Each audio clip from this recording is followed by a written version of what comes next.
ఓం గం గణపతయే నమః. ఓం బుధగ్రహాయ నమః. హరి ఓం. ఓం జ్ఞానానందమయం దేవం నిర్మలస్ఫటికాకృతిం ఆధారం సర్వవిద్యానాం శ్రీహయగ్రీవముపాస్మహే. ఓం హయగ్రీవాయ నమః. ఓం ప్రియంగుకలికాశ్యామం రూపేణ ప్రతిమం బుధం సౌమ్యం సత్వగుణోపేతం తం బుధం ప్రణమామ్యహం. ఓం బుధగ్రహదేవతాయై నమో నమః. ఆదిత్యాయ చ సోమాయ మంగళాయ బుధాయ చ గురుశుక్రశనిభ్యశ్చ రాహవే కేతవే నమో నమః. ఈ యొక్క భూలోకంలో మానవులందరూ కూడా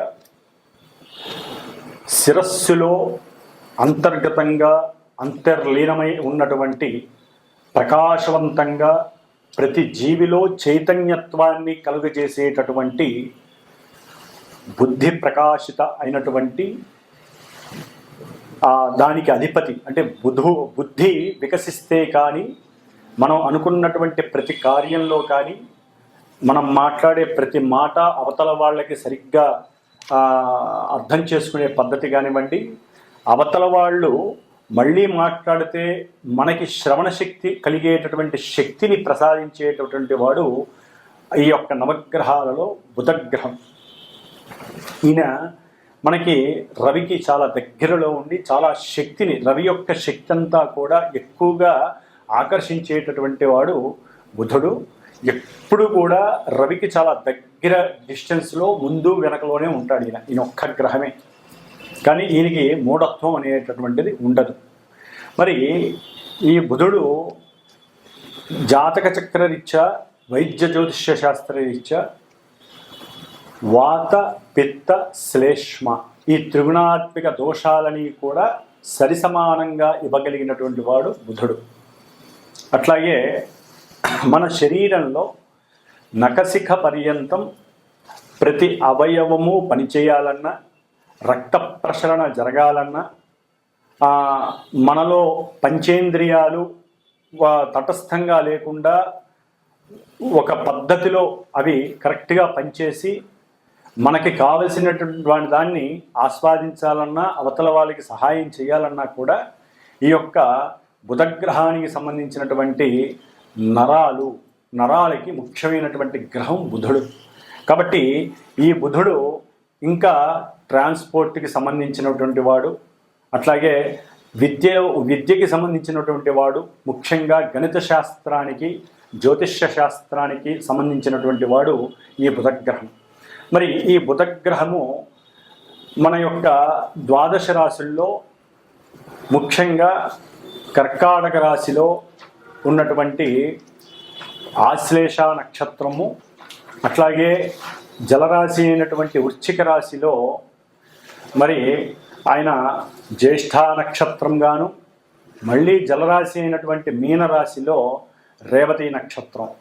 ఈ 3 నక్షత్రాలకి అధిపతి బుధుడు.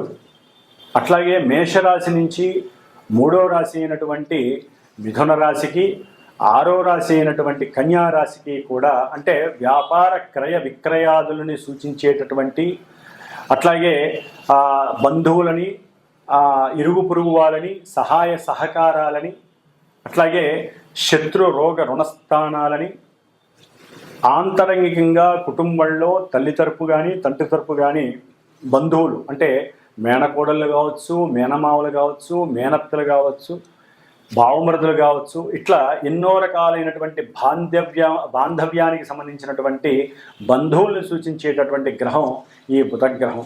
మరి ఈ బుధగ్రహం మామూలుగా ప్రతి నెల కూడా ఒక 30 రోజులకు ఒకసారి ప్రతి రాశిని కూడా సంచరిస్తూ ఉంటుంది. కానీ ఈ సంవత్సరంలో ఈ నెలన్నర కాలంలో దాదాపుగా అతిచారాన్ని గ్రహించి ఆ బుధగ్రహం 3 రాశులు మారింది.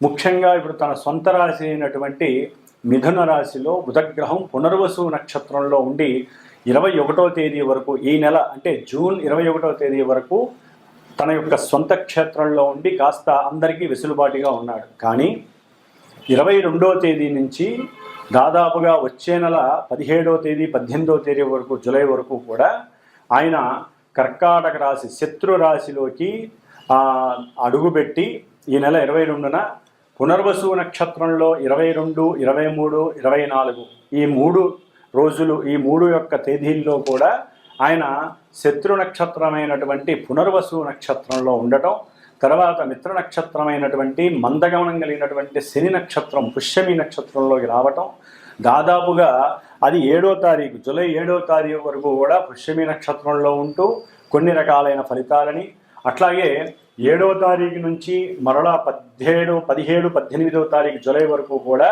తన యొక్క సొంత నక్షత్రమైనటువంటి ఆశ్లేష నక్షత్రంలోకి ఈ బుధగ్రహం సంచరిస్తూ మరి కర్కాటక రాశి అనేటటువంటిది మనకి చక్కటి సౌకర్యాన్ని ఎన్నో రకాలైనటువంటి కంఫర్ట్నెస్ని కూడా సూచించేటటువంటి స్థానము.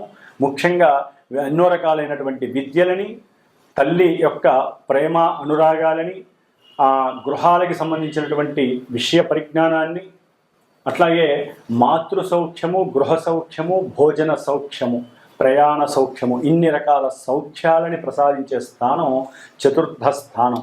మరి ఇది చంద్రుడు అధిపతి కావటం, బుధుడు ఈ రాశిలోకి రేపు 22వ తారీఖున అడుగుపెట్టి జూలై 18వ తారీఖు వరకు కూడా అక్కడే ఉండి తను నడిచేటటువంటి నక్షత్రానుసారము మరి శత్రు నక్షత్రంలో ఉండి ఆయన ఇచ్చేటటువంటి ఫలితాలు మేషరాశి నుంచి ద్వాదశ రాశులు అంటే మీనరాశి వారి వరకు ఏ రాశుల వారికి ఈయన ఏ ఆధిపత్యాన్ని కలిగి ఏ నక్షత్ర స్థితిలో ఉండి ఎటువంటి ఫలితాలని కలుగు చేస్తాడు అనేటటువంటి విషయ పరిజ్ఞానంలోకి మనం గనక అడుగు పెట్టగా ముందుగా మేషరాశిని మనం చక్కగా మేషరాశి నుంచి మీనరాశి వరకు చక్కగా ఈ నెల రోజులు ఏ విధంగా వారికి బుధగ్రహాన్ని అంటే వ్యాపార గ్రహం, వ్యాపారానికి అన్ని రకాల వ్యాపారాలకి సంబంధించినటువంటి గ్రహం ముఖ్యంగా బుధగ్రహం. కాబట్టి ఈ బుధగ్రహం ముఖ్యంగా ఈ యొక్క పేపర్ ప్రింటింగ్ వ్యవస్థలకి సంబంధించి అది డబ్బుల నోట్లు కావచ్చు, లేకపోతే ప్రామిసరీ నోట్లు కావచ్చు, పుస్తకాలు కావచ్చు, అచ్చు వేసేటటువంటి ముద్రణాలయానికి ముద్రణలకి సంబంధించినటువంటి ప్రింటింగ్ ప్రెస్సులు కావచ్చు, లేకపోతే టైప్ రైటర్స్ కావచ్చు, కంప్యూటర్ అంటే సాఫ్ట్వేర్ కంప్యూటర్స్ కావచ్చు, ఏదైనా సరే ముఖ్యంగా రైల్వే, తంతి తపాలా అంటే మనకి పోస్ట్ మ్యాన్లు, పోస్ట్ ఆఫీసులు, మనీ ఆర్డర్లు, ఇట్లా వీటికి సంబంధించినటువంటివి, అట్లాగే మన కమ్యూనికేషన్ వ్యవస్థ ఆర్థికపరమైనటువంటి ఫోన్పేలు కానీ గూగుల్ పేలు కానీ ఇట్లాంటి ఆర్థికపరమైన వ్యవస్థ కావచ్చు, రచనలు, వ్యాసాలు రచించేటటువంటి అంటే చిత్ర పరిశ్రమలో ముఖ్యమైనటువంటి వారు ఎవరైతే ఉంటారో వారు కానివ్వండి, బ్యాంకు వ్యవస్థలో అకౌంటింగ్ సంస్థకి సంబంధించినటువంటి అకౌంట్స్గా పనిచేసేటటువంటి వారు కానీ, చార్టెడ్ అకౌంట్స్ కానివ్వండి, ఇట్లా నటనా వృత్తికి సంబంధించి లేకపోతే ప్రింటింగ్ వ్యవస్థకి సంబంధించి చిత్ర పరిశ్రమలో ముఖ్యమైన వాటికి సంబంధించినటువంటి ఈ బుధుడు మరి జలరాశి అయినటువంటి శత్రురాశి అయినటువంటి ఈ యొక్క కర్కాటక రాశిలోకి ప్రవేశించినప్పుడు ఏ రాశుల వారికి ఏ భావాల పరంగా ఆయన ఫలితాలు ఇస్తాడో మరి ఇప్పుడు తెలుసుకుందాం. ఓం తులారాశి వారికి ఈ నెల జూన్ 22వ తేదీ నుండి జూలై 18వ తేదీ వరకు కూడా 9 మరియు 12 అంటే భాగ్య వ్యయస్థానాధిపతి, అత్యంత శుభప్రదుడు, బుద్ధిశాలి, మంచి ప్రవర్తన కలిగినటువంటి యోగకారకునైనటువంటి బుధగ్రహము 10వ రాశి అయినటువంటి కర్కాటక రాశి, అది ఉద్యోగాన్ని ఇచ్చేటటువంటి లేకపోతే కెరీర్ వైజు మరి బుధుడు ఎంతో యోగాన్ని ఇస్తాడు ఈ 10వ రాశిలో. మరి ఈ 10వ రాశిలో తులారాశి వారికి ఈ నెల 22వ తేదీన బుధుడు ప్రవేశించగానే వచ్చే నెల 18 లోపల ఎవరైతే ఉద్యోగాదుల కోసం ప్రయత్నం చేస్తున్నారో, అట్లాగే ఎవరైనా సరే వారు చేసేటటువంటి వృత్తి ధర్మాలలో అంటే వ్యాపారంలో, అది ముఖ్యంగా వ్యాపారాలకు సంబంధించి లిక్విడ్ ఐటమ్స్, వాటర్కి సంబంధించి అంటే వాటర్ బిజినెస్ చేసేవారు, మిల్క్ ప్రోడక్ట్స్కి సంబంధించినటువంటి వ్యాపారస్తులు ఎవరైనా కావచ్చు, నూనెలు లేకపోతే బొగ్గుకు సంబంధించి ఏదైనా సరే, కోల్ బిజినెస్కి సంబంధించి ఏదైనా సరే, లేకపోతే ఐరన్కి సంబంధించినటువంటి బిజినెస్ కానీ, దాంట్లో ఉద్యోగాలు చేసేవారు కానీ ఎవరైనా సరే, లేకపోతే గృహాలకి అంటే గృహ సంబంధిత మెటీరియల్స్ ఎవరైతే ఏజెన్సీగా ఉండి రాళ్లను లేకపోతే ఇనుమను,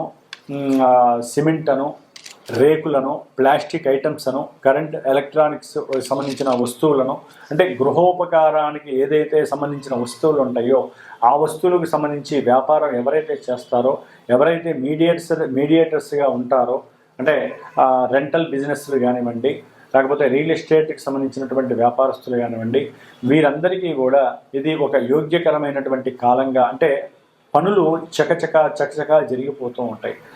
మీకు అర్థం కాని పరిస్థితి, ఓపికగా కూర్చునే పరిస్థితి కూడా ఈ తులారాశి వారికి కనపడట్లేదు. అంటే అంతటి బిజీగా ఉండి తమ చేసే వృత్తి వ్యాపారాల యందు చక్కటి కర్మస్థితిని అనుభవించే యోగ్యత కలుగుతోంది.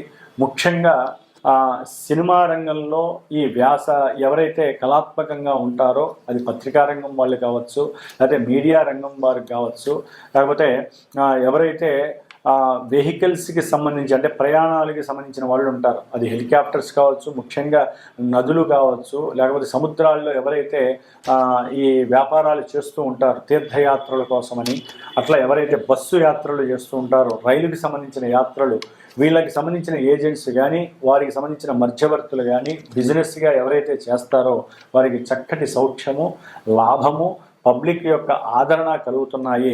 అట్లాగే ఉన్నత పదవుల్లో వరిస్తాయి. సంఘంలో మంచి గౌరవ మర్యాదలు మీకు కలగడానికి అవకాశాలు ఎక్కువగా ఉన్నాయి. తండ్రి యొక్క సహకారం గృహపరంగా మీకు మంచి ధన రాబడిని కూడా కలుగజేస్తుంది. అంటే వారికి ఏదైనా ఆస్తులు, గృహాలు ఉన్నాయనుకోండి, తల్లికి కానీ ఎవరికైనా, అది కూడా మీకు సంక్రమించేటటువంటి అవకాశాలు, దాని ద్వారా కూడా మీ యొక్క ఆస్తులు పెంచుకునే అవకాశం కూడా బుధుడు కలుగజేస్తున్నాడు. ఏదేమైనప్పటికీ కూడా పూర్వజన్మ సుకృతము, ఈ జన్మలో మీరు చేసుకునేటటువంటి పుణ్య ఫలాల వలన, అట్లాగే మీరు చేసుకున్నటువంటి తల్లిదండ్రుల యొక్క సేవ మిమ్మల్ని ఇప్పుడు మీ యొక్క బుద్ధికి పదును పెట్టగలిగితే కనుక వారి యొక్క ఆశీర్వచనాలు, గురువుల యొక్క ఆశీర్వచనాలు మిమ్మల్ని ఒక తారాస్థాయికి తీసుకువెళ్ళి మంచి గృహయోగాన్ని ఇస్తున్నాయి, మంచి వాహన యోగాన్ని కూడా ఇస్తున్నాయి. అంటే మీరు చేసే వృత్తి ఉద్యోగాదులు, వ్యాపారాదుల్లో వాటికి సంబంధించి పెద్ద పెద్ద వెహికల్స్ని కొనటం, ఆ వెహికల్స్కి సంబంధించినటువంటి లోన్స్ కూడా మీకు ఈజీగా ట్రాన్స్ఫర్ అవ్వడం, ఇలాంటివన్నీ కూడా జరగడానికి అవకాశాలు ఎక్కువగా ఉన్నాయి. ఏదైనా సరే ఒక క్రమ పద్ధతిలో చాలా జాగ్రత్తగా ఆలోచించి నిర్ణయాలను ప్రణాళికాబద్ధకంగా చేసేటటువంటి స్థితి ఈ నెల రోజుల్లో కనిపిస్తోంది. ఏదైనా సరే మీకు ఆనందంగా ఉండటం ద్వారా మీ ఆనందం తట్టుకోలేక చక్కటి జీవితాన్ని అనుభవించడానికి ఇది సరైన సమయంగా మీరు భావించడానికి అవకాశం ఉంటుంది. నూతన వ్యాపారాలు చేసే వాళ్ళకి ఇది చక్కటి అవకాశం, అనుకూలమైనటువంటి సమయంగా మీరు భావించవచ్చు. ఏదైనా తల్లి యొక్క సహకారం కావచ్చు, తల్లి యొక్క ఆశీర్వచనం మీకు సర్వదా రక్షణ ఇస్తుంది. మిమ్మల్ని ఇరుగు పొరుగు వాళ్ళు కావచ్చు, గృహంలో వారు కావచ్చు, చుట్టుపక్కల వాళ్ళు కావచ్చు, దూర బంధువులు కావచ్చు, ఎవరైనా మీరు చేసే వృత్తి వ్యాపారాలకు కానీ మీకు వచ్చేటటువంటి పేరు ప్రతిష్టలకి మిమ్మల్ని చక్కగా పొగడ్తలకి ముంచెత్తే అవకాశం ఉంటుంది. కాబట్టి ఈ యొక్క తులారాశి వారికి బుధగ్రహ అనుకూలత ఈ నెల రోజులు చాలా అత్యంత వైభవముగా ఉంది. అయితే వీరు ఎక్కువగా మహాలక్ష్మీదేవి యొక్క నామస్మరణ లేదా ఓం శ్రీం నారాయణాయ నమః, లక్ష్మీనారాయణ యొక్క మంత్రాన్ని కనుక మీరు స్మరించినట్లయితే చక్కటి ఆర్థిక లాభాలను కలిగజేసే ఉద్యోగాలు మీకు సంప్రాప్తిస్తాయి. ఓం గం గణపతయే నమో నమః.